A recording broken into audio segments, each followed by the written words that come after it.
하나 이글스 키움 히어로즈가 새 외국인 선수를 영입을 했습니다. 부진한 외국인 선수 교체를 놓고 고민 중인 다른 팀도 있고, 오승환 선수가 2군행이 이제 결정이 됐는데 요건 뭐 하루가 늦어졌던 그 이유도, 그 뒷이야기도 한번 전말도 한번 공개를 하겠습니다. 롯데 박세웅 선수가 잘 던지다가 7회만 던지고 이제 8회 가고 롯데가 크게 역전패를 당했는데 그 이유도, 그리고 롯데 정훈 노진혁 선수 지금 일본에서 재활 중이라고 합니다.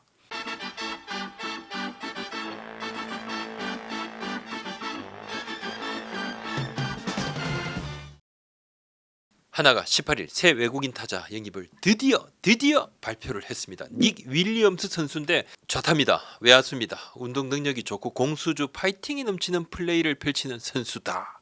적극적인 타격이 강점, 수비력 주력 준수. 요것이 이제 구단의 설명입니다.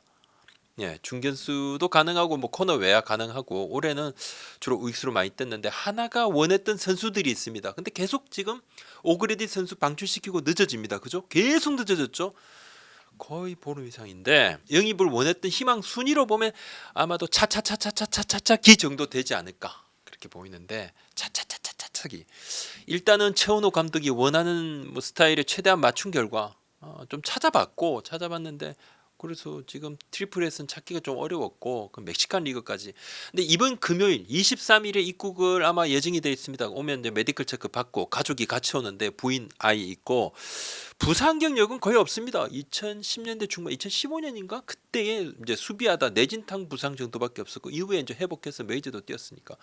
멕시코 이중 국적이고 멕시칸 리그를 뛰는데 이 선수가 멕시칸 리그 뛰는 선수 중에서는 레벨이 굉장히 높다, 이런 좀 평가들이 좀 있습니다. 하나도 이 선수 왜 멕시칸이지 체크를 했는데 월봉 기준으로 5만 달러 정도, 6개월이면 30만 달러. 멕시칸에서는 좀 많이 받는 편이고 올해는 주로 라이트 뛰었습니다. 몇 년 전까지 KBO 리그의 여러 구단에서 그래도 리스트업을 했던 선수인데 그때는 메이저에 가서 이제 잘했으니까 한국에 올 상황 아니었고, 하나도 작년에 리스트에 들어 있었던 선수는 맞아요. 근데 뭐 리스트 상위 선수는 뭐 아닙니다. 일단 하나는 하여튼 특구먼 선수가 최우선 순위였고 협상 과정이 있었고, 하나가 타선의 좌우 밸런스에 도움이 좀 되고 피렐라 선수 정도는 아니어도 에너지 넘치는 스타일을 원했거든요. 그래서 데려왔고, 근데 뭐 원했던 선수들이 줄줄이 펑크가 나니까 좀 당황을 했습니다.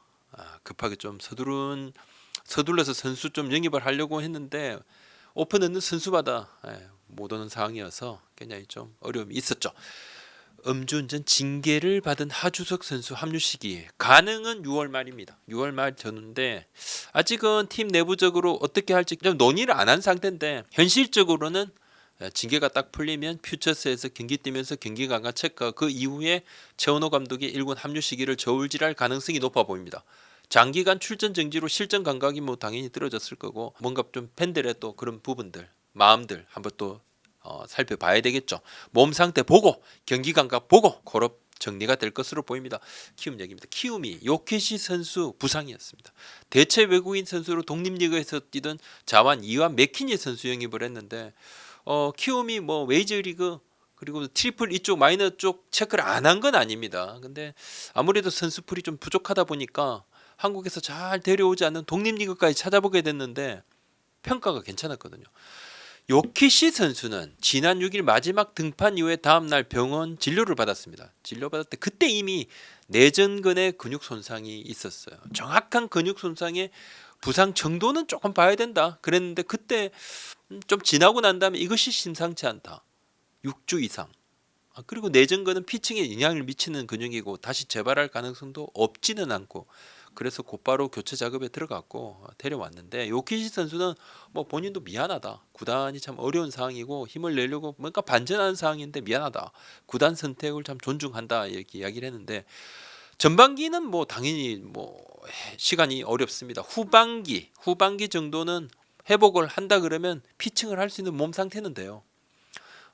그렇다면 이제 요키시 선수가 국내 원하는 팀이 있다면 뭐 옮길 수도 있을까? 지금 자유계약으로 풀립니다. 하지만 이제 그렇게 되면 연봉을 데려오는 팀이 지급을 해야 되고, 키움은 남은 연봉을 안 줘도 되는 겁니다. 근데 뭐 현실적으로는 뭐 그렇다 보면 이적은 조금 쉽지 않을 것으로 보입니다. 몸 상태를 일단 체크를 해야 되는 부분도 있고, 그 전에 이미 필요하다 그러면 타 팀 같은 경우는 대체 선수를 데려오겠죠. 이안 맥키니 선수가 이름 있는 선수는 아닙니다. 뭐 자녀 연봉도 18만 5천 달러면 많지는 않고 키움 스카우트가 미국 현지에 나가 있으면서 두루 살펴보고 독립리그도 봤는데 이 선수하고 좀 인상 깊게 봤고 그래서 현장을 2번 이상 현장 찾아서 점검을 좀 해보고 장점이 있다고 보고서를 만들었다 합니다. 고영욱 단장도 영상으로 여러 차례 좀 체크를 했다 그러는데 키움이 쿠이바스 선수하고 접촉했었다 이런 소문 돌았죠. 뭐 올해는 아니고 작년에는 꾸준히 체크했던 게 맞고 영위까지 심각하게 고려한 것은 뭐 아니라고 구단에서 이야기는 하는데 작년 체크한 거 맞고 또 멕시칸 리그 뛸 때도 체크한 거 맞고 쿠이바스 선수 에이전시 입장에서는 관심 표명으로 분류했을 가능성이 높다 이런 생각도 저 개인적으로 좀 들긴 들었는데 맥키니 선수가 최고 구속이 147 최고 구속이 체인저 커트 커브 변하고 많이 던집니다. 결정구로 커브가 조금 위력적이다 이런 이야기가 있는데 구형 아니고 좀 제구형으로 봐야 되겠죠. 오승환 선수 얘기인데 오승환 선수가 18일 2군으로 내려갔습니다. 징계승입니다. 16일 경기 KT전 교체를 되는데 공을 잡아서 관중석으로 엄청 멀리 던져 글러브 패대기 치고 물건 걷어차고 뜨거워져서 거의 뭐 이렇게 잘 안 하냐 좀 처음 봤고 다들 처음 봤다 그래요. 뭐 별명이 돌부처입니다. 이게 가만히 부처님 이게 안 바뀌어 표정이 그대로인데 그날은 뭐 아니야 화 엄청났습니다. 17일에 박진만 삼성 감독의 여러 사람 이야기를 좀 들어보고 경기장에 나와서 사람들 의견도 들어보고 또 선수하고 오승환 선수하고 면담도 하고 그래서 이제 18일부터 2군 내려갔는데 다른 선수가 만약에 이렇게 했다 그러면 바로 2군행이었다 이런 이야기가 있어요. 바로 막 이런 행위였다면 근데 오승환 선수니까 한 번도 안 이랬던 선수니까 다들 놀란 거예요. 근데 2시까지 2군행으로 이렇게 뭐 멤버 이렇게 그죠? 엔트리 통보를 해야 되는데 3시 이후에 경기장에 나옵니다. 뭐 그날 통보 못하. 그래서 18일 2군으로 내려갔는데 하루가 그래서 늦어진 겁니다. 그날 뭐 면담도 하고 이야기도 들어보고 박진만 감독이 좀 오승환 선수가 심리적으로 흔들린다고 판단. 재정비 시간 주고 열흘 이후 복귀 못 받지 않고 뭐 2군 경기도 좀 나올 거야 이렇게 이야기를 했는데 뭐 감독 입장에서 뭐 기분이 좋았을 리가 있나요? 이런 걸 보면서 후배가 그래도 참 뭐 말을 못하죠. 감독 입장에서 참 선수들이 그렇게 해도 잘 말 못하는데 더그아웃에서 막 패대기 치고 이렇게 걷어차고 하는 거는 뭐 볼 수 있어도 교체 때문에 했는데 공을 이게 관중석으로 던져버리는 건 사실 저도 좀 처음 봤고 이게 굉장히 좀 도발적인 행동이었다. 이렇게 좀 팀에서도 생각을 하는 거고 오승환 선수 입장을 한번 이야기를 해보면 마무리잖아요. 근데 8회 올라왔다. 7개 던지고 위기가 이상하게 꼬입니다. 막 번트 그다음에 수비도 조금 아쉬운 부분이 나와가지고 딱 되니까 7개 딱 던지고 바로 교체를 해버리니까 자존심이 상했을 것 같은데 그리고 약간 본인도 참 쪽팔린다 이런 생각 본인에 대한 화도 있었을 거고 상황에 대한 화도 났을 거고 자 근데 이제 박진만 감독 입장에서는 팀이 연패 중이잖아요. 어떻게든 이겨야 되지 않습니까? 8회 상대가 막 압박합니다. 쫓아옵니다. 연패가 길어집니다. 어떻게든 이겨야 되는데 우타자 오승환 선수 냈고 물론 마무리를 우리가 지금부터 받고 이게 아니라 마무리가 있는데 마무리를 8회 내니까 근데 그만큼 상황이 급하겠다는 거죠. 감독도 사실 이렇게 몰리니까 팀이 그냥 하위권에서 9위에서 이러니까 멘붕인 거고 지금 삼성 팀 상황이 참 엉망입니다. 말이 안 되는 상황이에요. 오승환 선수 안 그러던 선수 그러니까 다들 놀랬죠. 다들 놀랐는데 사실 팀에서는 이거 용납하기가 힘든 상황은 맞습니다. 최고 참이니까 더 그렇습니다. 후배들 뭐 당연히 아무 말 못하 다 후배들이잖아요. 감독 코치도 그 순간 뭐 할 말이 없는 거죠. 난감하고 사실 그 행위 이전에 구위상으로도 오승환 선수가 불안한 건 맞죠. 완벽한 뭐 마무리 그건 아니고 앞서 2군에 한번 내려가기 직전에 선발로도 던집니다. 뭐 3회 생각인데 본인 5회까지 본인도 참 말도 안 되는 상황을 막 겪는다 생각을 하고 그래도 팀을 위해서 내가 희생도 한다 생각도 했을 거예요. 그렇지만 팀 입장에서도 오승환 선수의 구위가 아쉬웠겠죠. 팬들도 예전 오승환 아니다. 삼성의 가장 큰 문제점은 그러한 위태위태한 오승환 선수를 넘어설 젊은 불펜조차 마땅치 않다는데 이 모든 문제점이 있다. 세대 교체의 시기라고 이야기하잖아요. 세대 교체는 그냥 후배가 선배를 뛰어넘으면서 자연스럽게 완성이 됩니다. 떡잎이 다른 후배들을 보면서 시작이 되고 선배를 뛰어넘으면 자연스럽게 완성이 됩니다. 그렇게 물이 그렇게 흘러갑니다. 갑자기 가던 물이 그냥 이렇게 뒷물이 앞물로 이렇게 역으로 거슬러 올라오고 이러면 그것이 좋나요? 그렇지 않죠. 오승환 선수 대기록을 세운 베테랑 중에 베테랑. 이제는 뭐 본인도 뭐 본인 기록 가지고 뭐 하겠습니까? 근데 여러 가지 본인 생각 많겠죠. 근데 이제는 좀 더 팀을 생각을 해야 된다. 그런 상황이다. 왜? 후배들은 오승환 선수를 다 보고 있으니까요. 본인도 부담돼요. 왜 자꾸 나만 봐? 근데 뭐 안 보이나요? 볼 수밖에 없죠. 팬들도 그 모습 보고 기분이 좋았을 리 없죠. 오승환 선수가 2군에서 어떤 마음가짐으로 올라오느냐, 삼성의 팀 분위기에도 큰 영향을 미칠 겁니다. 롯데 이야기를 해보겠습니다. 롯데가 17일 SSG 랜더스전에서 5대1로 앞서다가 8회에 대역전패를 당합니다. 잘 던지던 박세웅 선수를 딱 내렸는데 그날 1군에 합류한 김진욱 선수가 올라와서 볼볼 안타. 김진욱 선수가 시속 147, 148을 막 연이어 던질 정도 그날 컨디션 좋았죠. 그렇지만 SSG 랜더스 타자들의 집중력은 더 좋았다. 이후에 롯데가 필승조를 막 올렸는데 와르르 다 무너지고 완전히 분위기가 엉망이었는데 18일 반저 선수가 7이닝 무실점으로 연패 끊는데 앞장을 씁니다. 사실 17일 경기에 박세웅 선수 8회에도 등판하려고 했어요. 근데 손톱이 약간 깨집니다. 약간 깨져서 좀 불편했다. 못 나왔다.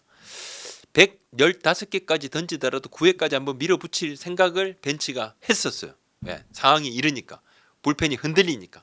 그런데 손톱 문제 때문에 조금. 옆구리 부상인 정훈 선수 3주 정도 재활, 노진혁 선수 부상입니다. 이 두 선수는 지금 일본 이지마 치료원에서 치료받고 있어요. 일본 가 있습니다. 노진혁 선수는 열흘에서 한 보름 정도 걸립니다. 6월 말, 뭐 7월 초 합류 예정인데 노진혁 선수가 합류를 하게 되면 타선에 큰 도움 될 거라는 그런 판단입니다. 롯데가 6월에 추락을 했죠. 5월에 엄청 좋았는데 6월에 막 추락합니다. 그 중심에 외국인 선수들 부진, 반제 선수, 스트렐리 선수 동반 부진. 5월에 좋았던 이 두 선수가 갑자기 6월에 똑같이 동반. 렉스 선수는 무릎 통증으로 타격 수비에 영향을 좀 주고 있고 반제 선수 뭐 18일 경기에서 7이닝 무실점으로 호투했어요. 아주 좋았죠. 근데 그 경기 18일 경기 등판 전에 제가 반제 선수하고 스트렐리 선수 두 선수를 놓고 보면 누가 그나마 더 경쟁력이 있느냐고 물었습니다. 롯데 관계자들한테. 그러니까 이제 반제 선수. 왜냐하면 자완 이점 그리고 안정적인 구위. 그래도 안정적이다. 그리고 그날 이제 7이닝 무실점을 했어요. 그 이후로 해고 팀이 연패를 끊었습니다. 근데 17일 너무 충격적인 역전패여서 팀 내부에서도 이거 영향이 없을 수 없다. 있겠다 했는데 그래도 연패를 끊었어요. 지금 롯데가 고민하고 있죠. 외국인 선수. 뭐 고민 안 할 수가 있나요? 리스트 업데이트도 하고 있고 고민 중인 거 맞습니다. 선수들께 살펴보고 있고 그런 어떤 정황도 제가 보기도 했습니다만. 근데 지금 두산도 뛰었던 선수 와델 선수를 대만에서 데려오고 키움하고 하나 같은 경우도 또 멕시칸이나 미국 독립리그에서 대체 선수를 데려오는 상황이니까 선수풀이 좁다. 만약에 이제 롯데가 결심이 있으면 뭐 열흘에서 보름 정도면 새 선수 데려오는 올 수 있다. 근데 지금 스트렐리 선수 같은 경우는 심기일전에서 나아지는 것이 가장 중요한데 5월 같은 모습만 보여준다면 좋겠지만 뭐 지금 부상은 아닙니다, 그죠? 부상이면 바로 바꿔야 되는데 구속도 140km대 중반, 뭐 47, 8 요까지도 고민이 그래서 있는 거예요. 이제 만약에 롯데가 교체를 결정한다고 하면 확실한 전력 플러스뿐만 아니라 팀 분위기를 조금 끌어올리는 그런 차원으로 고민을 하게 될 겁니다. 지금 현재로서는 교체하겠다 그렇게 결정을 내린 건 아닙니다. 고민들이 많은 거죠. 머리가 복잡한 거죠. 앞으로 스트레이 선수가 보여주는 그런 모습들도 보면서 구단의 스탠스가 확확 바뀌는 건데 뭐 지금 이 상황에서도 뭐 갑자기 뭐 교체 이렇게 뭐가 나올 수도 있겠지만 제가 판단으로 아직은 아닌 것 같다 이렇게 좀 봤습니다. 렉스 선수에 대한 팀 내 기대치는 있지만 뭐 제 역할을 못 해주니까 부진이 깊어지면 슬럼프가 깊어지면 그건 실력. 그러면 이제 교체밖에 답이 없을 건데 8월 15일이 외국인 선수 등록 마감인데 요 이제 8월 15일은 포스트 시즌에 뛸 수 있는 외국인 선수 교체식입니다. 8월 15일 이전에 이 선수들이 포스트 시즌에 뛸 수 있습니다. 오늘 여기까지입니다. 구독자 알림 설정 놔주십시오. 고맙습니다.